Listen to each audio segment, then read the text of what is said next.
सुप्रभातम बच्चों।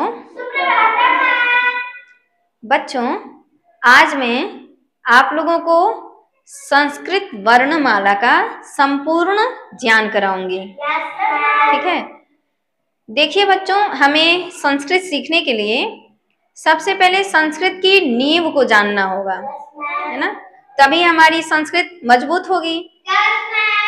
और संस्कृत की नींव को जानने के लिए हमें वर्णमाला को अच्छे से उसका संपूर्ण ज्ञान करना होगा। ठीक है। तो सबसे पहले हम ये जानेंगे कि वर्ण किसे कहते हैं। वर्ण भाषा की सबसे छोटी इकाई को वर्ण कहते हैं। ठीक है, जिसे खंडित नहीं किया जा सकता है। जैसे अ, आ, द, प, च, इन्हें हम खंडित नहीं, अलग अलग नहीं कर सकते हैं, इन्हें विभाजित नहीं कर सकते हैं, उसे वर्ण कहते हैं। अब आते हैं वर्ण कितने प्रकार के होते हैं। वर्ण दो प्रकार के होते हैं। आप लोगों को पहले भी मैंने बताया है ना, पहले वीडियो में, कौन कौन से वर्ण दो प्रकार के होते हैं। पहला स्वर और दूसरा व्यंजन। बहुत अच्छा। ठीक है, पहला स्वर और दूसरा व्यंजन। अब स्वर किसे कहते हैं, तो महाभाष्य है, पतंजलि कृत महाभाष्य है, उसमें स्वर की परिभाषा बताते हैं। क्या है? स्वयं राजन्ते इति स्वराः। मैं लिख देती हूं, स्वर किसे कहते हैं। स्वयं राजन्ते इति स्वराः।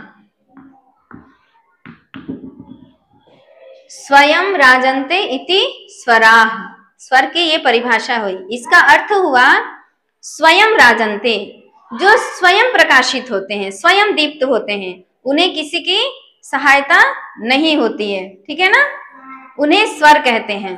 स्वर को बोलने के लिए हमें किसी की सहायता नहीं चाहिए। ठीक है, उन्हें स्वर कहते हैं। देखिए अब स्वर कौन कौन से होते हैं। अ, आ, इ, उ, री, ए, ओ, अं, अह, ये स्वर कहलाते हैं। ठीक है, इनमें किसी की आवश्यकता नहीं है, है ना। वो स्वयं प्रकाशित होते हैं, स्वयं उनको उच्चारित कर सकते हैं। ठीक है, उसे स्वर कहते हैं। अब आप लोग देख रहे होंगे स्वर में भी कई तरह के स्वर हैं, है ना। देखिए ये आ छोटे में बोला जाता है, कम में, और आ थोड़ा बड़ा हो जाता है, आ। फिर ई छोटा हो गया और ई थोड़ा बड़ा हो गया। तो अब इसको क्या कहते हैं। जैसे अ है, ई है, उ है, री है, इनको कहते हैं एक मात्रिक। ठीक है, एक मात्रिक मतलब ये केवल एक मात्रा वाले होते हैं। ठीक है, अ, ई, उ, री, ये एक मात्रिक हैं। ठीक है, उसके बाद ये जो आ है, आ, ई, उ, री, ये सब क्या हुए? द्विमात्रिक। क्या हुए? द्विमात्रिक। ये हुए द्विमात्रिक। द्विमात्रिक मतलब दो मात्रा वाले। ठीक है, ये इनमें दो मात्राएं होती हैं। ठीक है, अब आता है त्रिमात्रिक।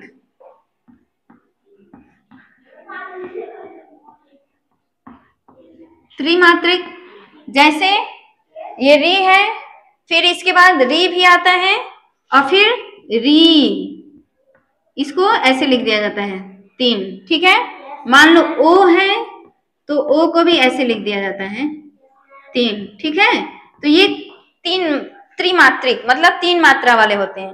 जैसे मान लो हमने एक ताली बजाई तो ये हुआ एक मात्रिक अ, फिर दो बार ये हुआ द्विमात्रिक आ, फिर तीन बार ताली बजाते एक दो तीन, ये हुआ त्रिमात्रिक। इसको आ और लंबा पढ़ेंगे। ठीक है ना, आ, ये हुआ त्रिमात्रिक। अब इसको कहेंगे जो एक मात्रिक हुआ, जैसे मान लो ये अ है, है ना, ई है, ऊ है, इन्हें कहते हैं ह्रस्व। क्या कहते हैं? ह्रस्व। ये होता है ह्रस्व मतलब छोटा। ठीक, अब द्विमात्रिक कौन से हुए? आ, ई, ऊ, री, ये हुआ द्विमात्रिक, इनको कहेंगे दीर्घ। कौन से स्वर हुए? दीर्घ स्वर। ये हुआ ह्रस्व स्वर और ये हुआ दीर्घ स्वर। ठीक है, अब तीसरा आया जिसमें 3 मात्राएं होती हैं, जैसे हो गया ओ, ठीक है, री, तो इनमें 3 मात्राएं होती हैं, इन्हें बोला जाता है प्लुत स्वर। क्या बोला जाता है? प्लुत स्वर। समझ में आप लोगों को आ गया? ये हुआ स्वरों का ज्ञान। ठीक है, अभी इसमें भी बहुत सारा है, आप लोगों को क्रमशः मैं बताती जाऊंगी। ठीक है, तो क्या हुआ? अ, ई, उ, री, इनको एक मात्रा वाला कहा जाता है और इनको ह्रस्व स्वर भी कहा जाता है। ठीक है, क्योंकि इनमें बस एक मात्रा है। उसके बाद आ, ई, उ, री, ठीक है, ये द्विमात्रिक होते हैं, 2 मात्राएं वाले, और इन्हें दीर्घ स्वर कहा जाता है। उसके बाद ओ है, री है ना, इन्हें प्लुत स्वर बोला जाता है। ये त्रिमात्रिक होते हैं, 3 मात्राएं इसमें होती हैं। इतना समझ में आ गया? अब आते हैं हम लोग व्यंजन पर। ठीक है, व्यंजन किसे कहते हैं? व्यंजन कहते हैं अन्वग भवति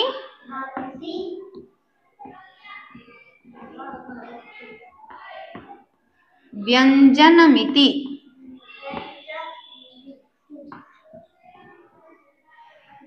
ये हुआ व्यंजन की परिभाषा, अन्वग भवति व्यंजनमिति। ठीक है, ये भी महाभाष्य से दिया गया है। ठीक है, इसका अर्थ हुआ कि जो बिना स्वर के नहीं बोले जा सकते हैं।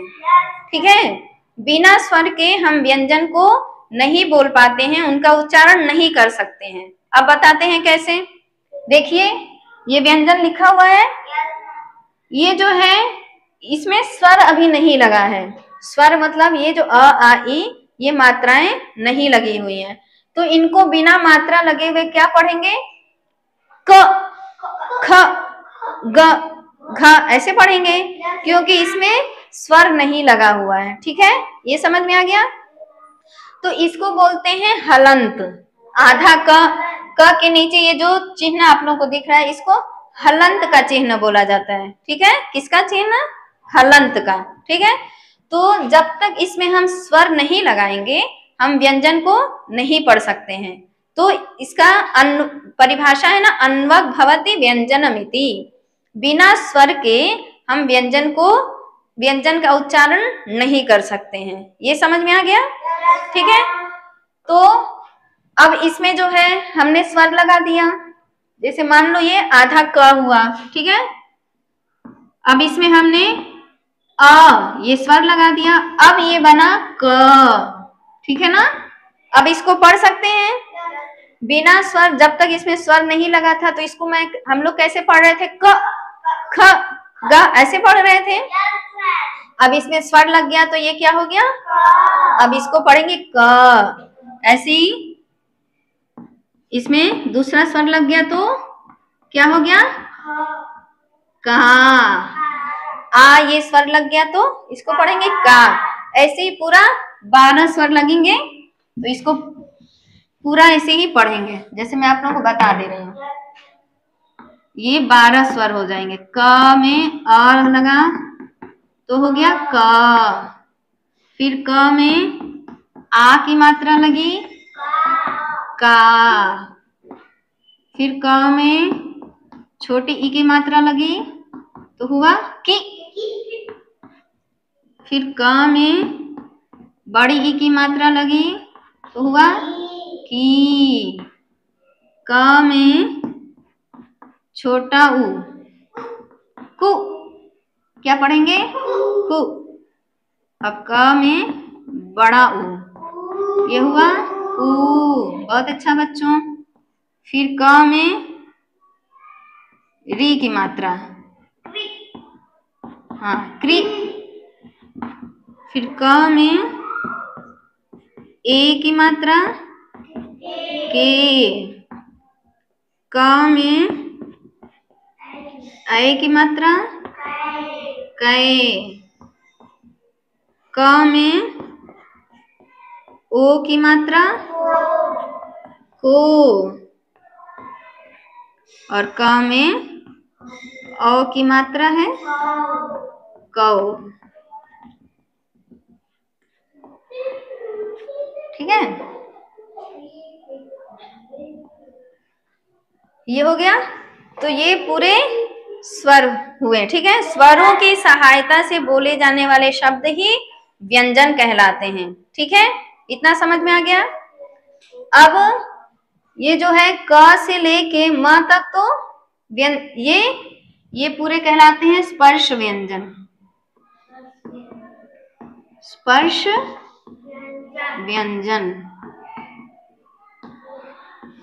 ठीक है, क से लेके क ख ग घ म च छ ज छ य ट ठ ड ढ ण त थ द ध न प फ ब भ म, ये कहलाते हैं स्पर्श व्यंजन। ठीक है, अब उसके बाद आते हैं अंतस्थ। अंतस्थ में य र ल व। ठीक है, अंतस्थ वर्ण य र ल व। उसके बाद जो श श स ह, ये ऊष्म वर्ण होते हैं। ठीक है, इन्हें कहते हैं ऊष्म वर्ण। उसके बाद अयोगवाह। अयोगवाह व अनुस्वार और विसर्ग, ये जो अम की मात्रा होती है। ठीक है, अम अंग है ना ये यहाँ पर, इसको अनुस्वार कहते हैं। और ये जो अह है, ये बिंदी जो दिख रही है, इसको कहते हैं विसर्ग। ठीक है, इतना आप लोगों को समझ में आ गया। अनुस्वार हुआ अम और ये विसर्ग हुआ अह। ठीक है, ये जो बिंदी हुई इसको विसर्ग बोलते हैं। ठीक है, अभी इसमें भी बहुत सारा है, आपको मैं फिर क्रमशः अपने आगे आने वाली वीडियो में बताऊंगी। और आप लोगों को ये मेरी वीडियो अच्छी लगी हो तो लाइक करें, सब्सक्राइब करें और शेयर करें।